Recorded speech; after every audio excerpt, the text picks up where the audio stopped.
箕面市で開業しております寺島と申します。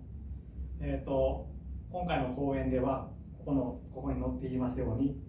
マネジメント、ペリーインプラントソフトティッシュの外科的マネジメントというところで天然歯とインプラントを比較しながら、そしてバイオロジーの観点から皆さんにご紹介したいと思います。明日からの皆さんの外科的なマネジメントが大きく変わることを、お祈りしてお話しさせていただきたいと思いますので、ぜひ皆さんご視聴のほどよろしくお願いいたします。